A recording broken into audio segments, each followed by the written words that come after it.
Welcome, everyone, to another episode of Dream Big with Zhanna, inspiring you to reignite, refire, and refuel your life.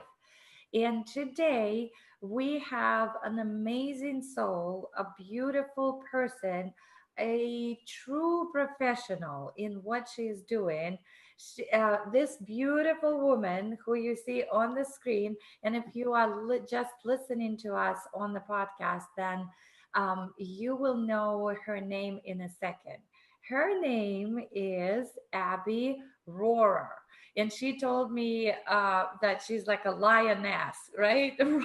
Roars, but in a good way, in a powerful way. So well, first of all, Abby, let me welcome to the show. And I'm really, really happy to see you. It's the first interview that we are doing, although I've known you for a number of years already. So, welcome. Really, really pleasure to have you. Thanks so much, Shana. It's awesome to be here. Thank you so much. And for everybody who is not familiar with the work that Abby does in the world, I'm going to read just a few lines from her official bio. So here it is. Abby Rohrer is a master healer and teacher. Professional women around the world hire Abby to supercharge their confidence, relationships, and success. As the creator of the Anxiety Antidote, Abby uses her proven method and also teaches women how to neutralize nervous energy in your mind and body, making it easy to stop self doubt, anxiety, negative habits, and avoiding or procrastinating, allowing you to show up in all areas of your life with clarity and confidence. So that's the official part of it. And I also want to say, from my perspective, Abby, I've known you, like I said, for several years. And every time I come around you, you radiate this confidence, but also love and light that is just emanating out of you. And also, what I want to share today with everybody is that I personally have experienced Abby's work on myself. And this is absolutely mind blowing how fast she works, how fast she removes the blockages that you might have around the area that you are interested in, and it just works like magic, really. There's no other word that I can find in my vocabulary, seriously. So the first question, Abby, that I would love to have, first of all, our interview is around Anxiety Antidote. That's the program that you've created. But before we get into the creation of that, I would love to ask you, what is your big dream? Because the program is called The Big Dream. So, what is your big vision for yourself, the big dream that you hold for you? Well, my big dream is and has been for many, many years to help people around the world and specifically women around the world to free themselves from, I'm going to say from anxiety, but basically to just be free to live their dreams without holding back. And I know that is not unusual to say, but what I really want to do is to give the tools to the world to be able to free your nervous system from the anxiety that gets stuck in there and stops us, and particularly stops women from really being able to go into their lives and show up without holding back, without making decisions based on fear and anxiety, so Mm-hmm. that they can show up free in every moment and make decisions that actually work for them, as opposed to um, hanging back in some kind of way, or not choosing what's really aligned for them. Mm-hmm. So I want them to be free and be able to make aligned decisions and go for their dreams. Beautiful, beautiful. It resonates with me 100%. So, what is the story? Have you always been in alignment with that mission, or did you discover it along the way? Because what's the backdrop story? How did it all start? Yeah, so no, I haven't always been there. This dream, my my purpose, I guess, came to me following a transformational healing journey that I experienced in 1994. And from that healing experience, this vision of me, helping lots and lots of people to heal came forth, and it just was there. May I may I ask you like what happened in 1994 if you don't mind? Yes, um, I'd love to tell you that. So in 1994, I experienced a transformational healing journey from a 27-year compulsive behavior. And I'm going to drop back to how I was raised. So I was raised in an environment that had a lot of trauma and kind of constant daily kinds of trauma. And as a result, I became a very anxious kid. And part of that anxiety, it was constant for me, the anxiety.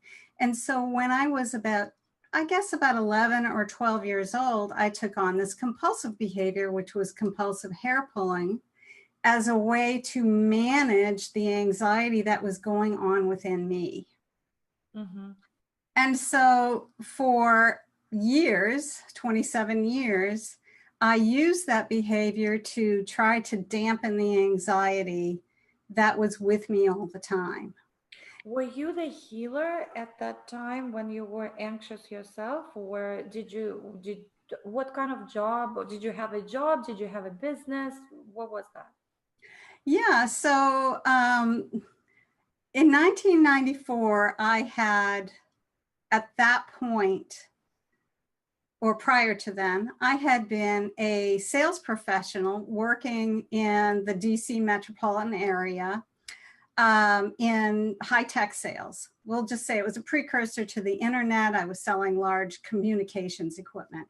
Mm-hmm. And I had always, from the age of maybe 18, found myself in various kind of sales or sales support positions, and they were always very triggering for me. But somehow I just kept finding myself in these kinds of jobs, right? Mm-hmm. And so, I lived a double life. I was a professional during the day, and I was, pulling my hair out at night. Not every day, but depending on the season, the time, how I felt, I used it more or less. And in 1994, I was actually, my ex-husband and I had moved to Colorado on we thought we were going there just for a consulting job for him. That was very, maybe stay 6 months, maybe stay a year. And it had dragged on. And I had left my job Mm-hmm. when we moved to Colorado. And so at this point in 1994, my anxiety was super high because of challenges in the relationship. And also I had left my identity behind. And so my hair pulling got really, really bad. But the marriage was also really, really challenging. There was a lot of triggering for me in the relationship, and my anxiety was off the charts. And so what happened is that I ended up in a crisis, kind of in a crisis in myself around the marriage. And I began to kind of follow my intuition. At this point, I had already had about 15 years of therapy trying to heal what was happening in my, from my history, and trying to heal the compulsion in a way. But in a way, I didn't want to heal it because it was working for me. Mm-hmm. It was helping to keep that anxiety level lower, Yeah. right? Yeah, makes sense. Mm-hmm. So I ended up in a crisis in the marriage. and I ended up, um, it was an inner journey, and it was intuitively guided. Part of what happened is I ended up leaving therapy prior to this time. There were reasons for that. The insurance companies were changing things, and I got a letter from my insurance company that made it look like I probably, they weren't going to pay for therapy anymore. And I really began to ask myself some new questions. New things were May rising in me. Sure, go ahead. may I ask you, like, how old were you at that time when you started asking new questions? 38. 38. It's just for people to understand that it's never too late, really. I mean, it's never too late, or never too, like, you're never too kind of old or never too young. It's just the perfect timing to redesign and recreate the life to your liking, right? That's Right. that's what I hear in your story. Sorry. Yeah. Mm-hmm. So I started asking new questions. I started asking what's really true. I had a moment where I came face to face with what was really true for me. And I had been telling myself a story throughout this time. And the story was that I really wanted to heal this compulsion, that I didn't want to keep doing it, right? And it was hurting me. I was ashamed of it. I was hiding, and I couldn't speak to anyone about it. And so what happened is that I came face to face with the question of, do I really want to heal this? Is that really my truth? Mm-hmm. And in that moment, I got my truth, which was that in that moment, I didn't want to heal it. There was a part of me that didn't want to heal it, but I had been telling myself that I did because it was the right thing to say, right? It was the right thing. It was the socially correct thing to say. But there was a part of me that it wasn't true for. And that part of me was keeping me trapped in this pattern. And so I acknowledged that, and I began to, in an intuitive way, be led through a spiritual healing journey. Did you From do it that all by point, your, uh-huh. Did you do it all by yourself, or did you have a guy all by yourself? Tell us. all by myself, me and my own intuition. And I didn't know I was in a healing journey. I just knew that things were changing for me, that my perceptions were changing. I started reading things I had never read before. I started opening to new ideas. And about halfway through, 3/4 of the way through that process, it finally dawned on me, hey, I think I can heal something here. And so what happened is that hair pulling was not on my mind as the thing I wanted to heal. What I wanted to heal was my marriage, my relationship. Mm-hmm. But I shortly realized that that probably wasn't going to be possible because just because of the dynamics between me and my spouse at the time. And so I made a very conscious choice to heal the compulsive behavior. And within, I don't know, a few months, I actually walked through that process and released that compulsive behavior. And I came out the other side. With no help from any other person. No, right. This is incredible. Mm-hmm. Um, it was, truly transformational. And at that point, this burning desire to help other people came forward in me. It was like it just was there, and I knew what my work was. And so a short while after that, basically a program poured out of me to help other hair pullers. And it wasn't, I actually directed it toward the hair pulling community because that's what I knew. But I also knew.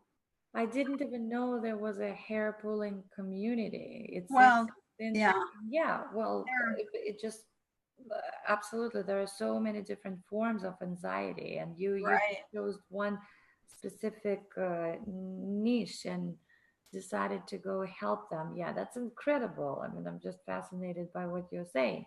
And so, And so basically I worked, I put this program out there. It took me 10 years to do it. It poured out of me, but then it took me 10 years to get it out into the world. And because the internet was not where it is today, and it just took a long time to get it out there. And then I began to work with other people with compulsive behaviors, not just hair pulling, but other compulsive behaviors, as some other compulsions as well. And the program was powerful, and it was also a kind of a self-help type of process. It was quite a bit of, it was work, right? Going back and kind of retracing the steps and uncovering unconscious pieces. It was work. And so sometime around, I need to add one other piece, which is that when I came out the other side for myself, I experienced this amazing, amazing level of freedom within my own being, freedom and peace in my nervous system. And I made the decision at that point back in 1994 that I wanted to experience that level of peace in every area of my life. And so I committed to that process. I committed to achieving that dream for myself. And so, basically fast forward to about 2008, in 2008, I was running a worldwide an online women's university for women around the world who were dealing with compulsive hair pulling. And people were getting results, and some people were struggling, and I was on the healing path for myself still. And what I asked Spirit, I asked my intuition, I asked Spirit, I asked for a better, faster way to help myself and other people. And I was writing in my journal one day, and I just was guided to write some statements down. And I didn't know what they were. They were completely unfamiliar to me. They were kind of prayer-like, but I didn't know what they were. And so I just kind of put them down in the notebook, and I went about my business. And a few days later, I woke up in a very low place, maybe one of the lowest places I have ever felt in my life. And I began to go through all of my own tools. Over this period of time, I had developed a lot of self-help tools to help myself and other people. And I had that program. And so I started to try to use those tools on this pit that I woke up in that day. And nothing was working. And so I asked my intuition, is it possible that those statements could help me? And I got, yes, they could. And so what I did was I just got some guidance on how to use them. And it was astonishing. Within seconds of applying those, I was lifted up out of the gutter, and I was totally changed. But you mean when you just read those statements to yourself in your myself that day? In your mind, sort of like affirmations, right? Well, they weren't affirmations, but I guess you could liken it to saying an affirmation. Yeah. But you just said it, you read it to yourself, and then energetically, it's all like magically lifted the weight of this love. It's incredible. But that's how I felt when you were doing the work on me. I don't know what you said, because you didn't say anything out loud. When guys, so that when Abby is working, she very rarely talks. She does her magic silently. So it sounds like that. So very similar to what you did on me. Well, actually, the work has changed and morphed and upgraded, gotten more powerful, and it's it's substantially different than it was back then. Mm-hmm. It works. Yeah, it's different. And now I understand like the range of things that it can work on, like quite a large range of issues and challenges. But yeah, it was very much, the experience was probably quite a bit like the experience you had, except that for me, it was instantaneous, like freedom in that moment. It Mm-hmm. was mind blowing. But I had no context for being an energy healer, right? So what happened from there is I began to ask my students and my clients who are already around the world, could I, would they like to experience this? Mm-hmm. And so I had a ready-made pool of people who said, yes, I would, sure, why not?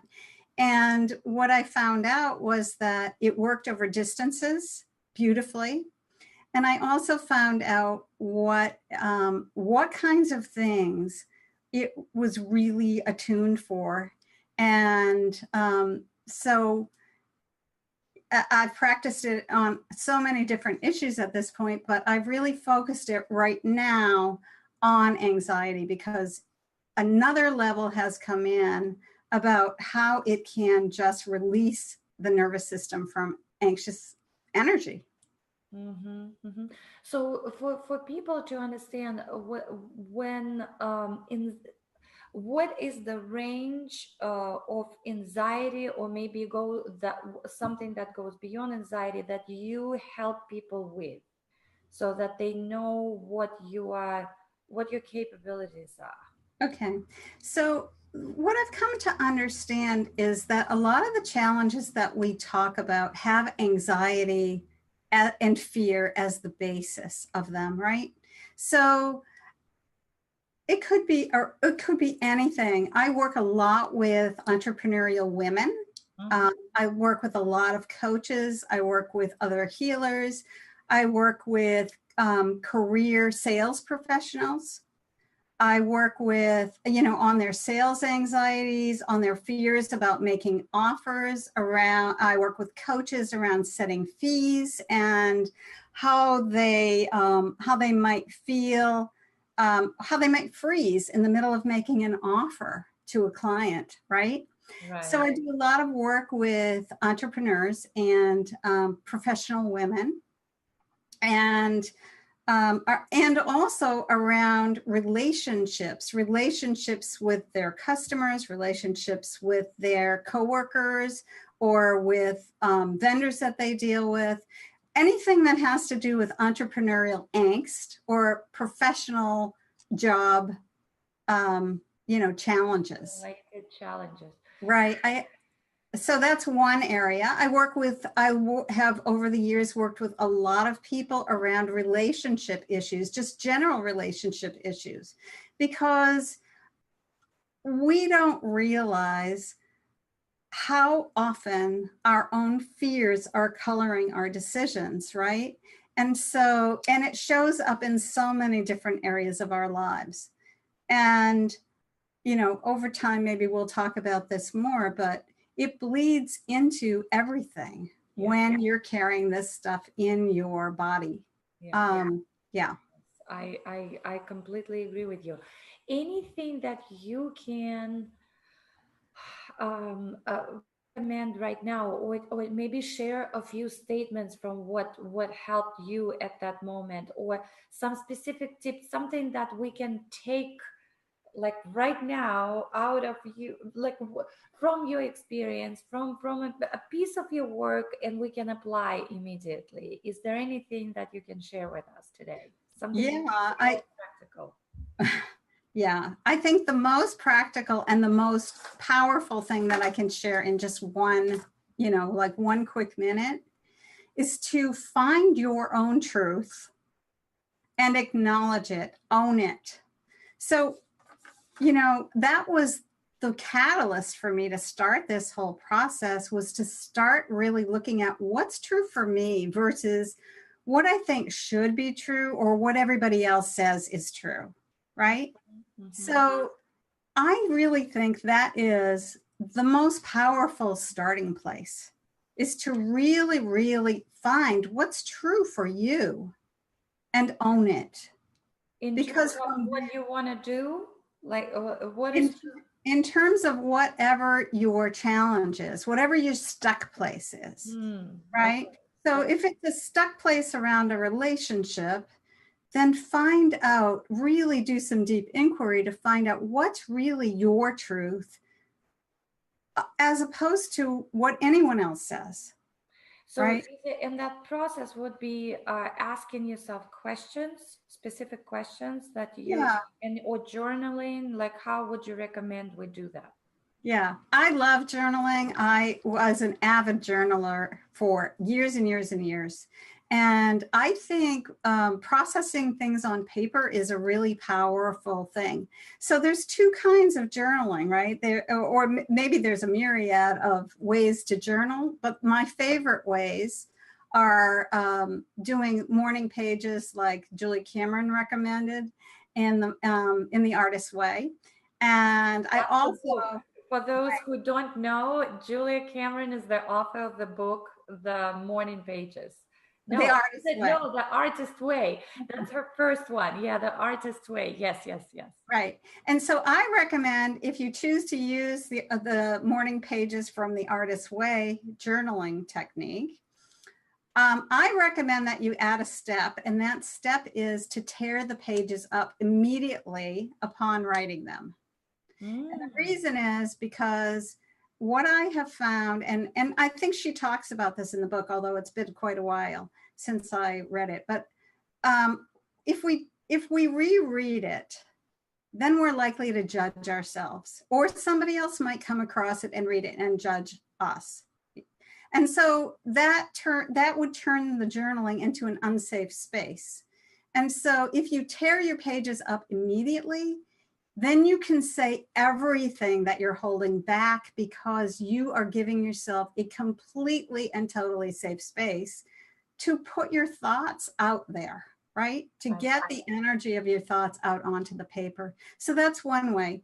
Another way is to just process it on paper. So basically, you sit down with your journal and you start to ask yourself questions and answer those questions in a very, in a focused way.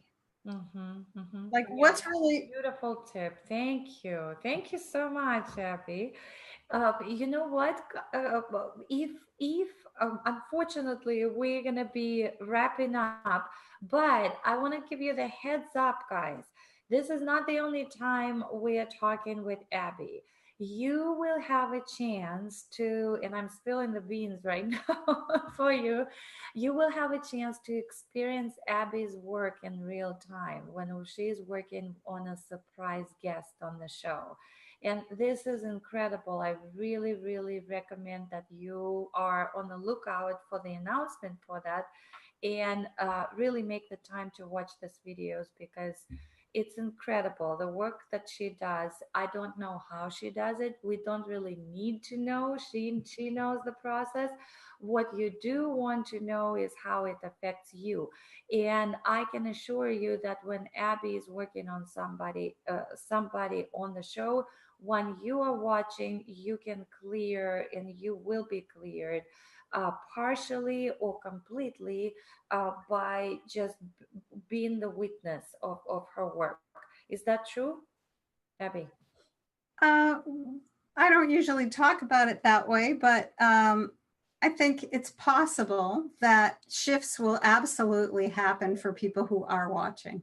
Yeah, yeah. What I realized through doing these shows for a while already, it's that we are affected by the energetic field of the healer, something happens, some magical shift happen. You don't know exactly the degree and the extent to which the shifts are going to happen in your body, but it does affect me personally, and I know from the comments that I saw, from the private messages, it works on other people when you watch it. So, but before that, before we wrap up, and before I ask you the last question, Here is how you can contact Abby in case you have specific questions or you would like to get the clearing or any type of questions. Would it be okay if they contact you to just get advice or book a session, whatever that is? It's through her website, which is abbyrohrer.com, and you can see the name. So ABBYROHRER.com. And also, you can private message Abby on Facebook because right now with social media, it's so easy. If you have questions, comments, please by no means do it underneath this video here on Hummingbird Academy Today page. You can also do it later on YouTube. If you go to YouTube, Zhanna Shpits, and then put Dream Big with Zhanna Abby, you will see this video over there. So you can comment through YouTube. So lots of ways to find Abby and to be in contact with her. So Abby, back to the last question for today. What is the one gem? If you could share one piece of wisdom, or I call it one gem out of your treasure chest, with everybody, with all our listeners in the audience, what would that be?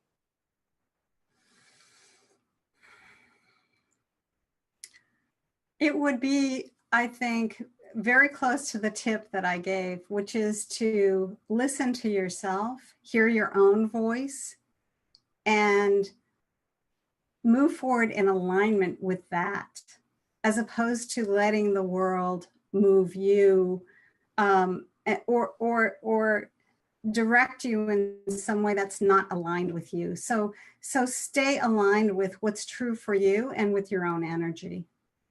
Beautiful. Thank you so much.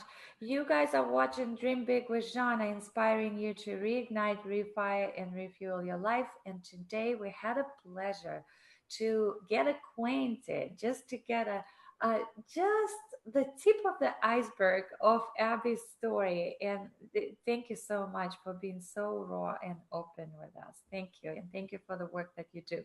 We'll see you soon, Abby. Thank you. Thank you, Zhanna.